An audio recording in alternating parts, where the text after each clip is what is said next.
కొంతమంది చూడు మంచి రింగ్ టోన్, నేను కళ్ళారా చూసాను, నిజంగా చెప్తున్నా, మంచి దేవుని పాటలు ఉంటాయి రింగ్ టోన్లు, ఎప్పుడు ఇంట్లో వస్తే సంతోషపడతారు. అదే 10 మంది ముందు ఒక సూపర్ మార్కెట్లో వచ్చిందనుకో, సైలెంట్ చేయి. ఎందుకంత సిగ్గు? ఏ క్రైస్తవుడు చెప్పుకుంటాం అంత సిగ్గా? అది నీ కాలేజీలో వస్తుంది సిగ్గా?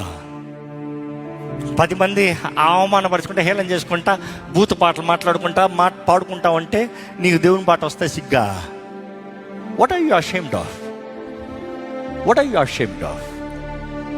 ఈరోజు you are scared. Who thinks what? Who will be with me? God is saying it is not them kicking you out, you set apart, you stay far from them. వాళ్ళు నన్ను తునీకరిస్తారు కాదు, వస్తాను రా బాబు, నా దారి వేరు, నా జీవితం వేరు, నా బ్రతుకు వేరు, నేను చేయవలసింది వేరు, నేను బ్రతకవలసింది వేరు, నేను నీతో బ్రతుకుతానికి లేదు. అందరు పాపం చేశారని పాపంలోకి వెళ్ళొద్దు, పరిశుద్ధంగా కాపాడుకో. ఈరోజు ఎంతోమంది వారి జీవితాలని పాడు చేసుకుంటున్నారు. దేవుడు అంటున్నాడు, వార్నింగ్ ఇస్తున్నాడు ఇక్కడ, come out of Babylon system.